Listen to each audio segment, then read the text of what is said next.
예, 안녕하십니까. 아주 오래전에 어떤 책에서 읽은 내용이 아주 인상 깊었습니다. 어느 책인지는 어, 잘 모르겠습니다. 하여튼 그 내용만 어렴풋하게 기억에 남습니다. 아마 여러분들도 그러한 경험들은 다 있을 겁니다. 젊었을 때 혹은 어렸을 때라도 본 동화나 뭐 이런데, 아니면 어떤 노래도 좋고요. 어떤 한 장면 아니면 느낌, 어떤 인상, 그런 거가 우리 기억에 깊은 곳에 남아있는 그런 경험 말입니다. 이런 내용이었어요. 결국 지구에서 인간은 세균과의 경쟁을 벌이고 있는데 결국 세균이 최후 승리를 거둘 거다. 그런 겁니다. 뭐 그럴 수 있겠다. 막연하게 그런 생각을 했어요.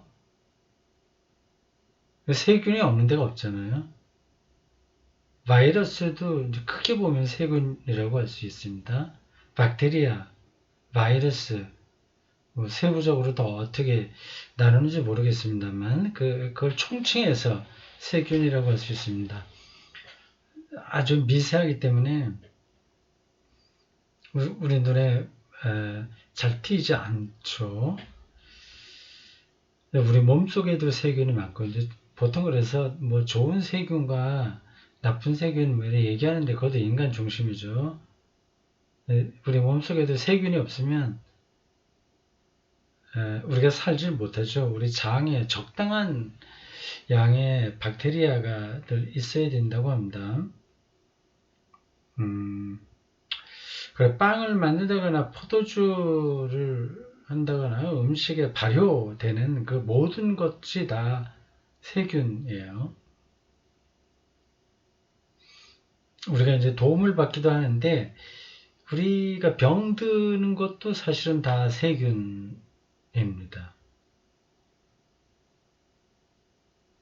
뭐 쓸데없이 말 길게 할 게 없겠네요. 코로나19로 우리는 막연하게 알고 있었던 이 세균과의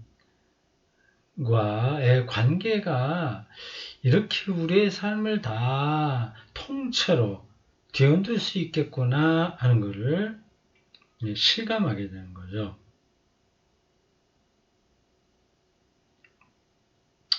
모르겠습니다. 이제 포스트 코로나19 시대에 어, 인간 종이 어떤 형태로 지구에서 살아가야 될지 많은 숙제가 주어질 것 같습니다. 결론을 얘기한다면 당위일 수도 있고요. 세균과의 공생이죠. 사실은 뭐 세균과만이 아니라 지구에 있는 모든 생명체들과의 공생이에요. 지금 인간이 과도하게 지구를 이제 지배하고 있죠. 잘 봉사하면 좋은데 지배하는 거죠. 이렇게 자기가 주인인 것처럼 생각하고 있는 겁니다. 이게 생태적 균형을 이루려면 인구 총 인구수가 더 줄어야 될지도 모르겠어요. 현재 뭐 70억이라고 하나요? 이렇게 덩치 큰 동물이 지구에 있는 여러 동물들 중에서 인간이 손가락에 꼽히죠. 큰 덩치로 얘기한다면.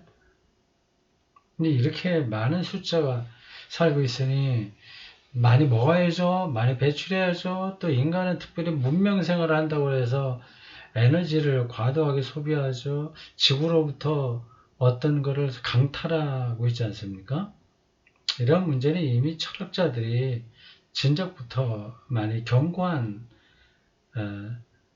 내용들입니다. 하이데거도 기술과 전향이라고 하는 책, 테크닉 und Umkehr, 그렇게 분량이 많지 않은 그 책에서 기술의 본질, 문명의 토대잖아요. 테크놀로지. 이게 본질을 철학적으로 분석을 했더군요. 결국은 자연을 우리가 혹사시키는 거다. 이렇게 보죠. 현재 인구의 한 반 정도로 준다면 현재 뭐 70억인가 그 정도 되죠. 한 40억 정도로 줄어들지 않으면 인구수가, 그러면 과도한 소비, 자연 생태계를 무너뜨릴 수밖에 없는 이러한 현상을 막을 수가 없을 겁니다. 뭐 이건 많은 학자들이 진작부터 이야기한 겁니다. 이 인류와 이 지구의 미래에 대해서 걱정하는 사람들 많이 있습니다. 만약에 미국 사람 수준의 생활 방식을 인도나 뭐 아프리카에 있는 그 아주 저개발에 있는 사람들, 뭐 파키스탄, 뭐 중국도 포함하여 이런 나라 사람들이 또 그렇게 산다면 미국 사람 수준을 따라가려고 하잖아요. 세계가 전부. 그런 정도의 삶의 수준을, 생활 방식이죠. 깔끔한 환경, 뭐 그리고 소고기 많이 먹고, 하여튼 뭐 그런 거예요. 그렇게 된다면 지구가 10개라도 부족하다고 합니다. 일단 소비를 줄이는 게, 일단 현재 인구수를 갑자기 줄일 수는 없잖아요. 이런 얘기하면 끝이 없네, 하게. 우리나라 인구수가 줄어든다고 해서 걱정이지 않습니까? 젊은 사람들이 출산율이 뚝 떨어졌다고. 그걸 왜 걱정하는지 나는 모르겠습니다. 인구가 지금 너무 많잖아요, 한반도에도. 현재를 유지하는 것도 굉장히 많은 숫자인데 조금씩 줄어든다면 오히려 나은 거 아닌가? 아주 자연스럽게 줄어든다면. 근데 이걸 뭐 크게 뭐 그 우리나라가 당장 망할 것처럼 뭐 호들갑스럽게 매스컴에서도 그렇고 얘기하는 거 보면 저는 이해가 되지 않습니다. 아니, 무슨 말을 하는지는 좀 알죠. 그럼 노인들의 숫자가 많아지고 젊은 사람들이 줄어들게 되면 뭐 경제가 뭐 어떻게 된다, 뭐 심지어는 저런 얘기도 있죠. 뭐 이슬람권에 있는 사람들이 우리나라에 들어와서 애기들은 많이 낳는데 우리가 이렇게 낳지 않게 되면 결국 대한민국이 없어진다면은 뭐 100년 후인가 뭐 200년 후면 한 민족이 없어질 수도 있다, 그런 얘기를 하는데 그 쓸데없는 얘기들입니다.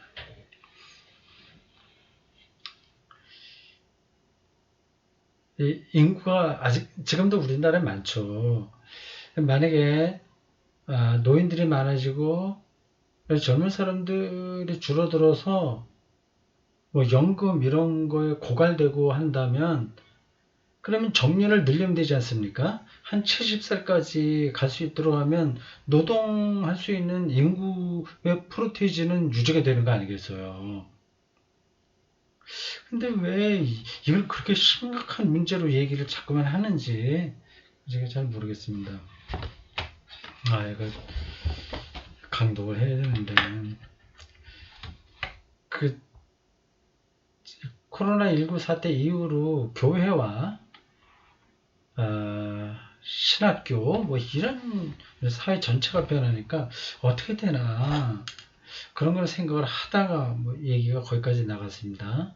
지금 온라인으로 제가 강독하잖아요. 신학교도 거의 이런 쪽으로 나가야 되지 않을까요? 굳이 비싼 돈 들여서 그 신학대학 공간 마련하고 그거 유지해야 되고 그러기보다는 온라인을 좀 재미있게 해서 뭐 우후죽순으로 또 뭐 막 이것도 저것도 막 뒤섞여 버리는 것도 좀 곤란한데 뭐 방송통신대학교도 있으니까 보통 때는 그렇게 온라인 이걸로 철저하게 공부를 하고 1년에 한 4주 정도 같이 모여서 그동안 공부한 거를 다시 현장에서 검증하고 확인받고 하는 그런 쪽으로 나가야 되지 않을까 싶어요. 결국 그렇게 되지 않겠습니까? 네, 신학교만이 아니라 뭐 다른 대학들도 그렇죠. 저는 뭐 거대한 신학대학이 아니라 일반 대학교 캠퍼스 뭐 그거 자랑하잖아요. 그런 거 필요 없는 시대가 분명히 올 겁니다. 네. 자, 그건 그렇고 우리는 꾸준히 강독하겠습니다. 칼바르트의 이 책, 칼바르트의 책이 아니라 에버하르트 부쉬의 책 위대한 열정, 칼바르트 신학 해설 공부하는 겁니다. 여기 이 강독을 들으시는 분들이 어떤 생각으로 들으시는지 다 모르겠습니다. 뭐 어렵다는 걸 느낌을 받을 수도 있고 새롭다, 별만하다 생각도 할 수 있을 거예요. 뭐 이건 뭐 돈도 안 내고 듣는 강독 열리는 거니까 뭐 수준이 형편없을 거다. 형편없다기보다도 일반 대학에 신학대학의 신대원이나 석사하기 그런데 등록금 내고 하는 것에 비해서는 좀 수준이 떨어지지 않을까? 그래 생각하시는 분들이 있으면 생각을 접으셔야 됩니다. 신학대학에서 열린 강의 보다 못지않다. 좀 더 수준이 높을 수도 있다. 물론 제가 준비는 더 철저하게 하지 못합니다. 제가 만약에 신학대학 석사나 박사과정 그 수업을 맡는다면 준비를 더 철저하게 해야 되겠죠. 이 책을 공부한다고 하더라도 외로 이렇게 저렇게 준비를 많이 하긴 해야 됩니다. 그렇다고 하더라도 수업 수준은 비슷한 거예요. 수준은. 준비를 조금 더 하나 안 하나 정보를 좀 더 제공할 수 있고 방향을 더 가이드하는 데서 좀 더 구체적으로 얘기할 수 있는 그런 차이지 준비를 많이 해서 하는 강의나 이런 강독처럼 거의 준비하지 않습니다. 이건 그냥 차례대로 제가 읽고 생각나는 대로 설명하는 건데 이렇게 하는 수업이나 수준에서는 별로 차이가 없습니다. 그 사람, 그러니까 강의하는 사람 그 사람이거든요. 준비 조금 하나 안 하나 하면 좋죠. 네, 큰 차이는 없습니다. 설교도 마찬가지예요. 그러니까 준비를 열심히 지금 하고 있습니다. 금요일, 토요일. 근데 준비하지 않아도 성경 본문 읽고 요약해서 내가 어떻게 해야 되겠다 하는 거나 수준에서는 큰 차이가 없습니다. 내용이 얼마나 충실하냐 아니냐 하는 그런 차이가 있는 거죠.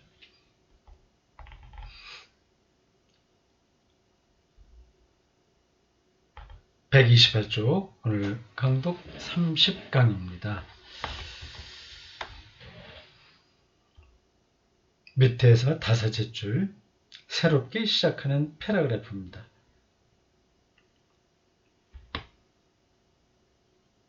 신약 성서의 증인들에게 그와 같은 인식이 전달된 것은 그와 같은 인식이 뭐냐는 앞에 나온 거예요. 예수 그리스도께서 그들 가운데 다시 나타나셨기 때문이다. 죽어서 땅에 묻힌 이가 그들에게 다시 나타나셨기 때문이다. 이전과 같은 존재 인간으로서 그분이 현재 하신 것을, 현재, 지금 여기 임재죠. 임재, 여기 있다. 파루시아라고 보통 그 원어로 얘기합니다. 임재, 여기 있다. 성찬 예식할 때도 이 빵과 포도주에 함께 하신다. 그게 똑같은 뜻입니다. 그게 곧 살아있다는 말이기도 합니다. 그러니까 이렇게 저렇게 여러 가지로 표현되고 있으나 그것은 한 가지 사실에 집중됩니다. 죽었던 예수를 살아있는 자로 경험한 겁니다.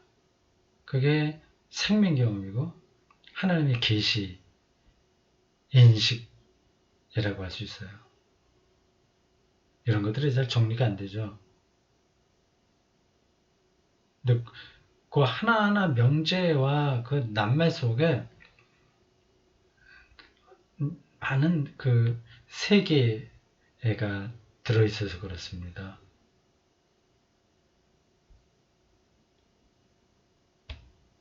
그분이 현재 하신 것은 배타적으로 그리고 분명하게 그 어떤 인간적인 의지나 행위의 구성 요소들 없이 오로지 하나님만의 행동이었고 또 그럴 수밖에 없으며 배타적으로 그리고 분명하게 여기 이런 부사가 연달아 나오죠. 배타적으로 누구의 도움을 받는 게 아니라는 겁니다. 하나님이 누구의 도움을 받아서 배타적으로 오직 하나님에 의해서만 그 분명하게 여기 독일어로 어떤 단어가 나온 건지 모르겠는데 분명하게 그러니까 모호하지 않다는 거죠. 그렇다고 해서 이 연필을 보듯이 모호하지 않다는 게 아닙니다.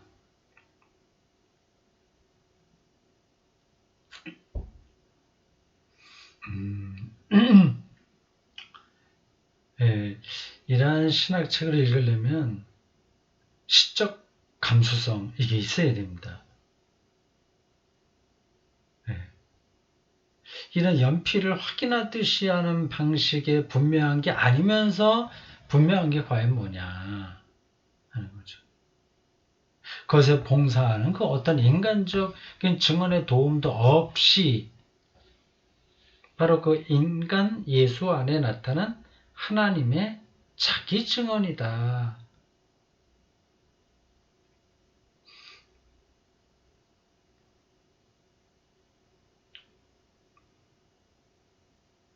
그리스도 안에 계신 하나님께서 직접적인 현재와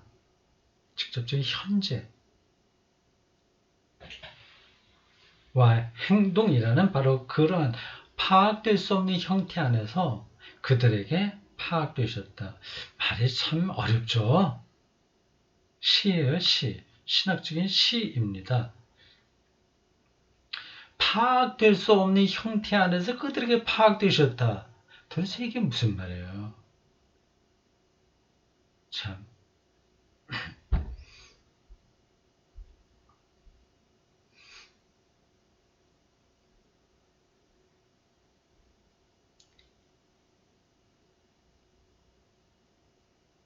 그와 같은 직접적인 현재와 행동은 이건 번역이라서 현재와 여기 현재 하신다고 할 때 그겁니다. 여기 있다. 파루시아. 지금 여기 존재하는 거. 현재와 행동. 그냥 묵상, 명상 이게 아니라 액티비티라고 하는 거예요. 행동은 그 증인이 인식했던 대상과 근원이 다른 모든 매개 작용을 배제한 채 나타나신 것을 뜻한다.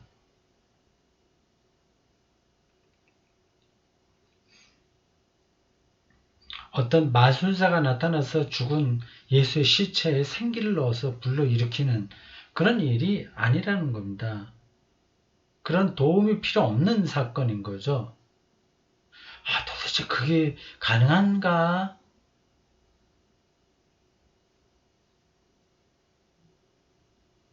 그런 질문이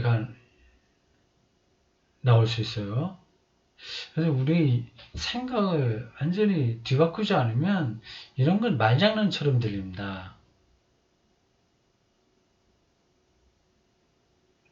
우리는 어떤 사건이 옳으냐 아니냐를 말할 때 반복될 수 있느냐 아니냐를 기준으로 삼습니다. 실험실에서 실험을 통해서 똑같은 어떤 결과가 나올 때 우리는 그것이 옳다 이렇게 말하죠. 그거는 다 실험이라는 매개의 도구가 또 필요한 겁니다. 근데 이 예수 부활은 그런 도움이 필요 없는 하나님의 직접적인 자기 증언이라고 하잖아요.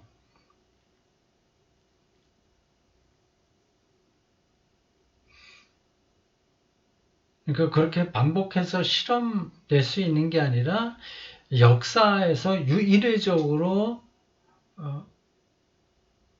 발생한 사건이 바로 예수 부활이다. 아주 그런 뜻으로 일단 좀 생각하면 됩니다. 그 딱 한 번이기 때문에 그 한 번을 실험실에서 반복해서 증명해낼 수는 없는 거죠. 뭐 그렇게 얘기하면 그건 제 독단이지. 뭐 그게 이 현실 세계에서 그 말이나 되냐? 무조건 사이비 교단 교주들이 내가 뭐 신을 봤다 하면서 막 떠벌리는 거하고 비슷한 얘기 아니냐? 그런 반론도 가능합니다. 뭐 거기까지만 얘기하죠. 그럴 위험성도 없지 않아 있죠. 만약 그랬다면 잠깐 그 당시에 그런 모임이 있었다가 역사와 더불어서 사라졌을 겁니다. 기독교 하나님 나라 운동, 예수 운동이라고 하는 게 그렇지 않고 지금까지 존속된다는 것은 단순히 정치, 사회, 종교, 사회 현상으로만 우리가 그거를 바라볼 수 없는 어떤 진리를 갖고 있다. 그렇게 봐야 되겠죠.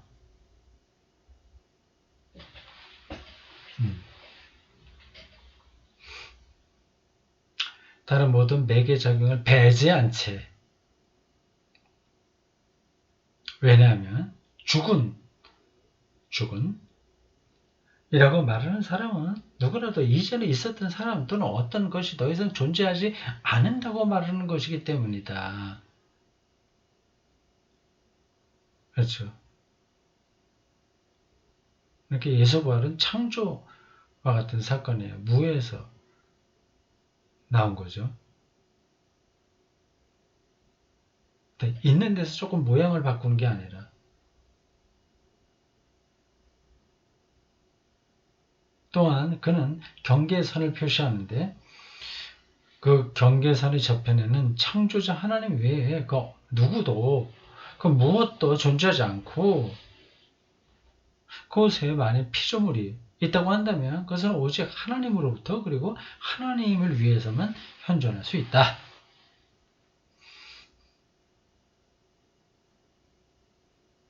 괄화에 묶여있는 숫자는 그 인용한 문장이 있는 책 쪽수입니다. 그러니까 4권 3부 358쪽 4권 세 번째 책 358쪽 그 문장이 나옵니다. 증인들은 여기서 어떤 말씀을 들었다. 예수 부활 증인들이에요.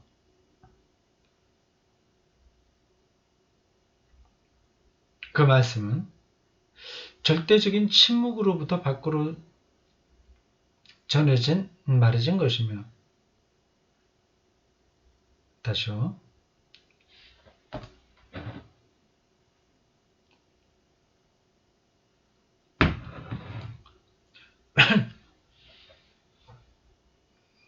절대적인 침묵으로부터 밖으로 전해진 말해진 것이며, 발음이 정확하지 않네. 절대적인 침묵으로부터 밖으로 말해진 것이며, 그 말씀 속에서 인간의 다른 모든 말은 끝나게 된다.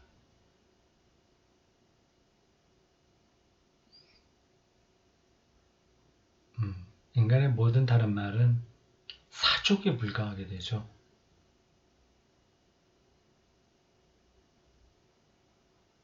그 말씀은 바로 그 인간 예수의 죽음이라는 침묵으로부터 나온 말씀이다. 이와 같은 침묵을 깨고 말씀하실 수 있는 분은 생명과 죽음의 유일하신 주님이신 하나님뿐이다. 여기 어투가 설교조죠.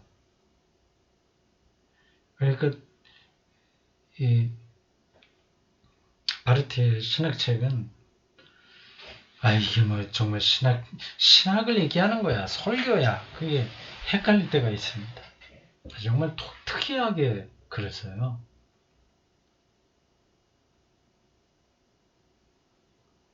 그리고 이제 십자가에 못 박히셨고 죽으셨으면 무덤에 장사 지내신 예수 그리스도께서 말씀하신다. 그의 말씀을 듣는 자는 하나님의 말씀을 듣는 것이다.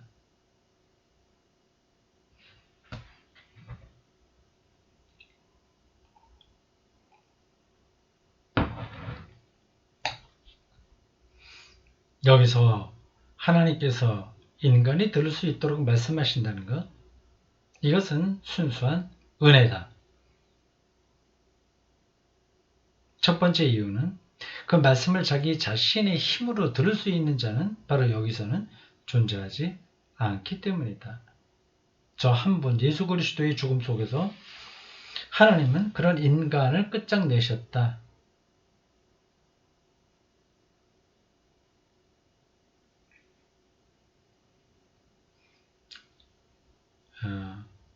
인간으로서 이야기하는 그런 방식은 끝났다. 그렇게 이해해야 될까?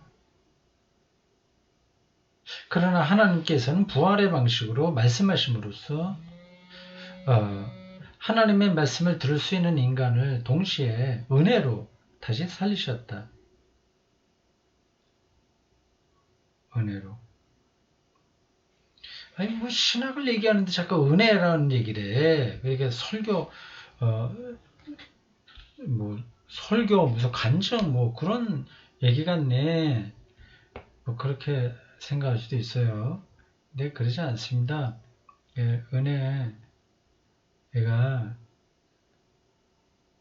그 바르트 신학에서 대단히 중요한 키워드라고 할 수 있습니다.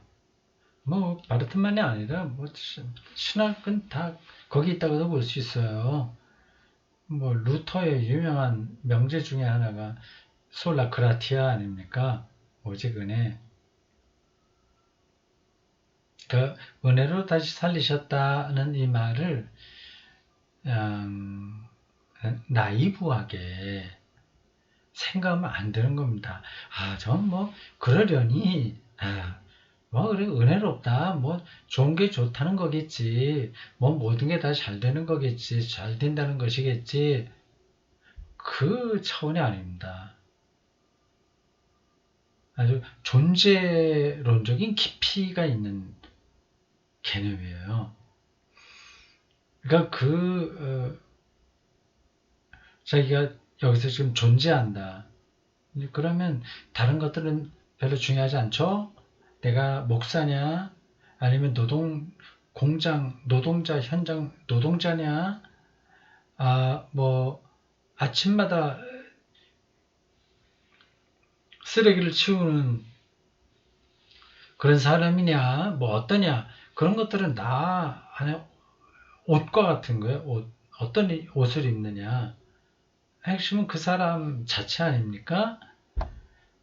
그러니까 우리가 여기서 이렇게 존재한다고 하는 그 사실에 깊이 들어갈 때만 이 은혜라고 하는 말이 얼마나 무거운 건지를 알게 됩니다. 예, 신학책인데 자꾸만 은혜라는 단어가 나오니까 이거 뭐 잘 믿고 은혜 받고 기쁘게 살라는 얘기겠네 생각하시면 안 된다. 그 뜻입니다. 두 번째 이유는 하나님이 여기서 말씀하시는 것은 단순히 중립적인 말씀이 아니기 때문이다. 그것은 십자가의 말씀입니다. 하나님 이렇게 말씀이 그냥 성경만 얘기하는 게 아니라는 건 여러 번 얘기가 된 겁니다. 이런 마르티의 글을 읽을 때는 이제 폭넓게 생각해야 돼요. 하나님의 말씀이 사건이기도 하고 선포이기도 하고 여러 가지 차원을 다 종합적으로 포함한 그런 개념입니다. 십자가 말씀입니다. 십자가 죽음이 말씀인 거죠. 하나님의 말씀인 거죠. 단순히 언어가 아니라 하나님의 행위, 이게 말씀인 겁니다. 하나님의 말씀이 그런 십자가 말씀이기에 그 말씀은 십자가 사건이 하나님의 사역임을 말해준다. 그 말씀 안에서 하나님은 자신으로부터 분리된 인간성에 대한 부정을 하나님 자신 안으로 받아들이셨기 때문에 말이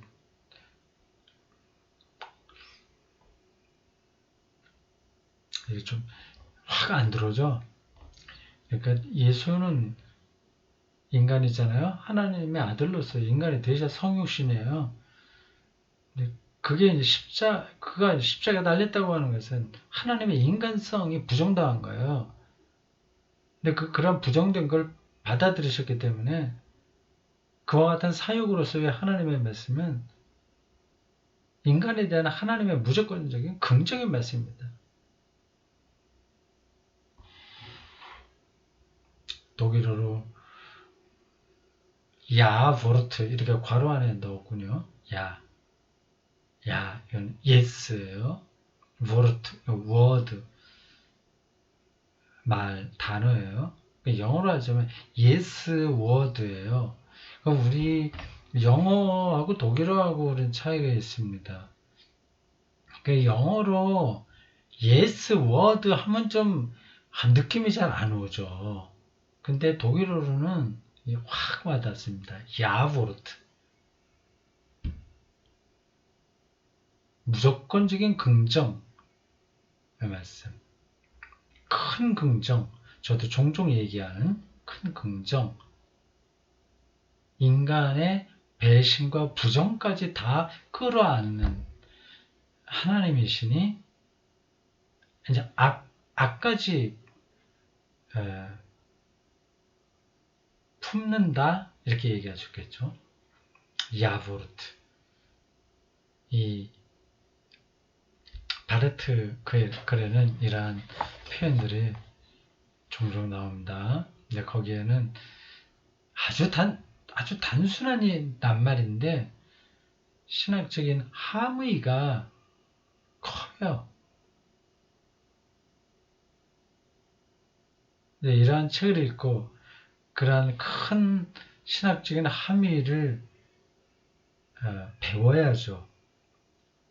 그리고 그게 자기 안에서 소화되면 그럼 이제 성경이 눈에 들어오는 거죠. 그거 없으면 아무리 괜찮은 설교자라고 하더라도 선의의 약장수가 되는 겁니다.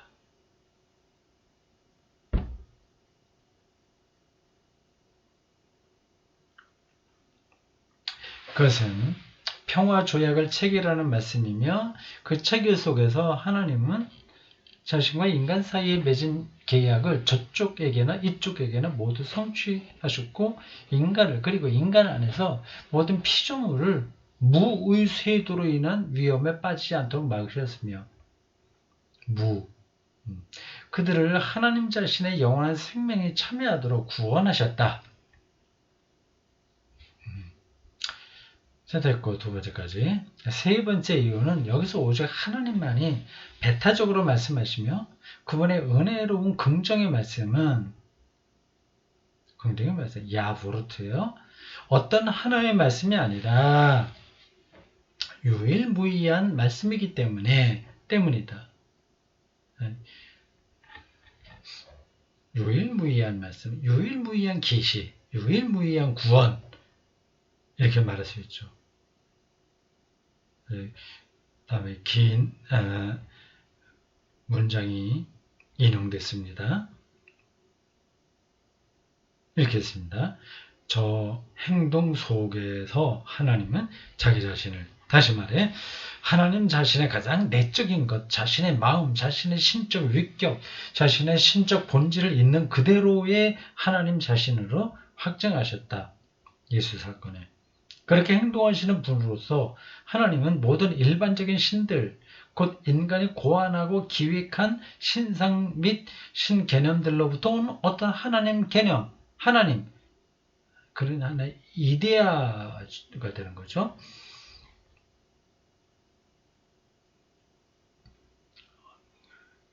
근데 신개념으로부터 온 어떤 하나님, 죽음이 들어오니까 뭐 어떻게 신을 찾는다, 그런 하나님 혹은 신들로부터 스스로를 구분하셨다. 이런 일을 행하시는 분으로서 하나님이 유일하고 참된 하나님이시다. 고등종교 다들 보세요. 그 30대 초반에 십자가형을 당한 자가 그 종교의 뭐 태도라고 할까? 그 출발점 된 거 없죠. 불가능한 일입니다. 그 모든 일반적인 종교성 그것이 극복된 사건, 유일무이한 하나님의 말씀으로서의 예수 그리스도를 얘기하는 거죠. 이런 일을 행하시는 분으로서 하나님은 유일하고 참된 하나님이시다. 하나님은 예수 그리스도라는 인간의 죽음 안에 계신다.